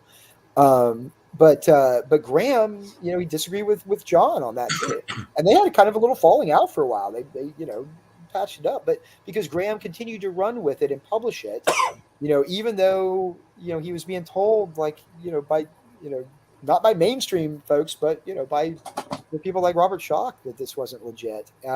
It became more about his ego and not being wrong than about trying to get to the truth. And it really came to a head in 2002 when he posted this sort of manifesto on his website. It's actually still up today. You can find it by Googling it, where he made the case that he saw his role as something like an attorney, right, or an advocate, because he uses the British term, and that he's defending a client. And his client is this lost civilization that he knows is there. And so it's not his role to acknowledge any evidence that's contradictory to his client, this lost civilization. And because he was getting challenged on a couple of things, right? And basically what he was doing was admitting that he's cherry-picking evidence to support his preconceived idea rather than letting the evidence lead where it's supposed to go. And that's where he really lost me. And I'm like, man, you can't do that. That's, that is intellectually dishonest. It's okay to be wrong. We're always wrong. Archaeologists are wrong. Historians are wrong. We're always wrong. It's okay to be wrong. It's not okay to be intellectually dishonest, because we're never going to understand any of these things if we do that. And that's where he lost me. That's where I became very disappointed in him. And he lost a lot of followers at that point. He kind of disappeared for a little while. That's when he went down the ayahuasca route there in the early 2000s, before he kind of resurrected his career a decade later, by showing up on Rogan. Unfortunately, you see that with a lot of his new stuff too, right? He's still, it's unfortunate because I think he really meant well, and I think he was genuine in the 90s when he was really still exploring this stuff. And he got treated unfairly by the archaeological community to some degree. He really did. And now he's just bitter. And it comes across, and you talking about his new show, he just comes across as bitter and angry, and he misrepresents the archaeological community a lot. That's why you're getting a lot of archaeologists are now angry and bitter and are being shitty to him. And now it's just back and forth. Everybody's just being, really, everything's just, really mean to each other, toxic to each other. And it's not good. Right. Yeah. It's a cutthroat. It's a cutthroat, I guess, research division, you want to call it. I've seen plenty of things on Dr. Zahi Watson. I think he's an absolute ass. I think he's well named the last few letters of his name. He is not popular among archaeologists. Let me tell you. Yeah, he's the same. He's a green archaeologist, but he's in the same shoe as Graham Hancock. Nobody likes him. But he was in control of some of the best data we've ever been able to get on the pyramids. But he refuses to hear the correct, logic on it. And I everything he has said about the pyramids, I think he's absolutely 100% wrong. Yeah, it's complex. We could do whole episodes on this stuff. We got about 7 minutes left. We don't have enough time to talk about pyramids. I can talk pyramids. We'll have to do talk pyramids. Believe me. We can do that. I could do a whole thing just on the Sphinx and the Hall of Record. That's a fun. We'll have to do a trilogy, a part 3. We'll just do that part 3 next week. We'll get you on here when you're 80 for Indiana part 5. Right. Shanks part 5. I got to ask you, have you read the Conan comic yet? I ordered it, but I haven't got it yet. I'm a consultant on the Conan comic. I write the essays in the back of it. Nice. Cool. Do I have one around Conan the Barbarian by Titan Comics. Yeah, I got one. It started to get hard to find. I finally found one on eBay. I got one coming, but he hasn't sent it yet. He better send it. That's all I know. Well, check out the essay in the back because it's by I yours will. truly. I'm basically doing like Stan's soapbox in the back, but Hyborian Age version. That's pretty awesome. Yeah, it's fun. So I work with those guys. I work as a consultant for Heroic Signatures, who are the rights owners to all the Robert E. Howard properties, including Conan. It just came so I've from been doing Marvel, and consulting now work. they got it, right? Yeah, Marvel had it for a while. Marvel had the license back for a while, and Heroic Signatures took it back, and they're publishing it themselves through Titan Comics. Titan Books is a British company that does a lot of great work, and so I've been working with them. They're doing publishing some stuff. They got a lot of projects out there. Let me think about what I'm allowed to talk about. There's going to be a few things announced this weekend at Comic-Con. Actually, I wish I was out there at San Diego. But they're going to have a panel this weekend. They're going to be announcing some stuff. There are definitely some cool things in the works that my NDA prevents me from talking about. I wish I could, but there's going to be some cool stuff coming. With the Robert E. Howard properties, including Conan. Awesome. In various media. But yeah, the comic looks good, man. It's cool. It's old school. Feels like old school Savage Sword. It's the writer Jim Zub is he's a real fan. He gets it. The editor Matt Murray's a good guy. He's one of us. He's a true fan. I've heard Jim Zug's name before. He's done other stuff, hasn't he? He's been like yeah. He's been around, and he wrote it's like ZUGG, right? Zub, ZUB. Yeah. He's been writer for Marvel and some of the other big names for a long time. He's been around for a while. The artist right now is from Spain. His name's Rob De La Torre, and he looks like he's channeling Buscema and Frazetta, mixed with that European 70s European vibe too, right? He's doing traditional inks, which a lot of folks don't do anymore. A lot of people just do pencils and they ink stuff digitally. Comic inking is becoming a lost art, and he does old school inks. In fact, I really want to pick up an original page. So it's cool. It's check it out for sure. Very much a throwback, to old school Savage Sword. Even more definitely. Than the old My thing with Marvel, I tried to keep up with those. There's just so many. It's like Conan doing this, Conan. It's like, man, y'all gonna have to. That's the thing with comics.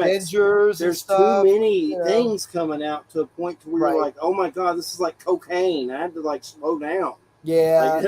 It's like that. When I was collecting comics in the '90s in college, God, I was collecting the X books. There's like 6 or 7 X-Men books. I collected all the Spider-Man books. There's like 4 or 5 Spider-Man books. I did all the Batman books. There's 5 or 6 of those going on. Superman. There's like 4 or 5 of those. It was mind-boggling. I'd go every Wednesday when the new prints came out, and I'd walk out with a stack, thicker than 2 Bibles.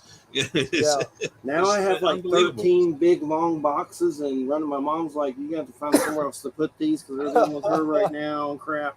But some interesting ones that I'm getting is that Fire and Ice prequel one that's coming out. Right, that's going to be really good. There's a James Tynion Dracula coming out. They just announced in October where James Tynion doing it. But one of the ones I'm checking out that y'all might want to check out, Void Rivals. Have you heard of that by Robert Kirkman? No. Check this out. They're working with Hasbro. It's called Void Rivals. It's a new one that just started. I would try to get one as soon as you can, number one, because they're already doing like a 3rd print on it, but you can find it. But check this out. Transformers, G.I. Joe, Void Rivals, all in this same universe. And a Transformer shows up in this comic, and then somehow Joshua Williamson is doing a Cobra Commander and Duke, and they're all like in the same universe. It's weird, but it's like really well done. Like I'm hoping it's going to be successful, but they're doing a new Transformers, and it all ties into this Void Rivals comic that just came out by the guy that did Walking Dead, Kirkman. Oh yeah, Kirkman's great. Yeah. So G.I. Joe and the Autobots are going to team up against Cobra and the Decepticons. That's crazy. I mean, okay. You know what? All those Transform movies to me suck. So if this spawns some real movies, I would really be glad. Bumblebee was kind of redeeming, though. It was closer to the 80s G1 stuff. I mean, I gave up on them. Like, I gave up on those Michael Bay. I couldn't get into them. I think I saw the first couple. Bumblebee isn't Michael Bay. He produces it, but I think I saw directing. Bumblebee, but it just didn't do it for me. But I'm Yeah. hoping Come on, that opening sequence when they're on Cybertron, that's all 100% G1. That was awesome. I like the old cartoon, I'm with you, man. the movie cartoon. That's what I'm referring to with G1. That's the original cartoon, the original Generation 1 box and cartoon. Well, Jeffrey, you got a site? How can people get a hold of you, keep up with your You know, stuff? I don't have a site at the moment. I'm going to be working on building a site called Archeo Obscura. So it's not quite ready yet, but it's going to be a blog, and I'm sounds nice. Yeah, talking about starting a podcast where I'm going to be exploring alternative archaeology, paranormal, UFOs, a lot of the weird stuff that we're talking about here today. We're going to go in a number of directions. I got a colleague of mine also into this stuff, another archaeologist.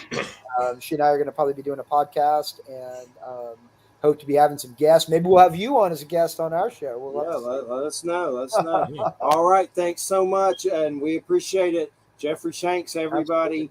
Absolutely. And Jamie and Nicholas. I got to play these Thanks, guys. It was a blast. Everybody have a good weekend. Take care. Thanks so much. You are listening to UPRN, United Public Radio Network, coming to you live on 105.3 right up to 107.7 FM from the beautiful city of New Orleans.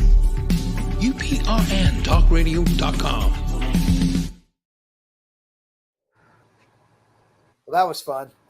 Got one more. I'm trying to do it. Looking for stories that are fresh and new? Dark fantasy, humor, space exploration, time travel, cyberpunk, alternate history, and more. They're in the L. Ron Hubbard Presents Writers of the Future anthology from 24 award-winning authors and illustrators, plus art and writing tips and bonus stories. L. Ron Hubbard Presents Writers of the Future. Buy your copy at galaxypress.com, Amazon, or wherever books are sold. It's time for you to get out and nominate your favorite podcasts. There's an amazing show I want you to consider for the People's Choice Podcast Awards. Writers and Illustrators of the Future podcast. In 3 categories: education, storyteller drama, and art. For 4 years, the Writers and Illustrators of the Future podcast has provided advice and tips from international best-selling authors, world-class artists, contest judges and winners, and industry professionals based on the world-famous Writers of the Future contest created in 1983 by L. Ron Hubbard to help the aspiring writer and artist no matter their age. It is dedicated to the future of storytelling and art by showing that it is never too late to start, and those who make it are those who never give up. Go to podcastawards.com to nominate the Writers and Illustrators of the Future podcast in any or all of the 3 categories: education, storyteller drama, and art. That's podcastawards.com, and please take a moment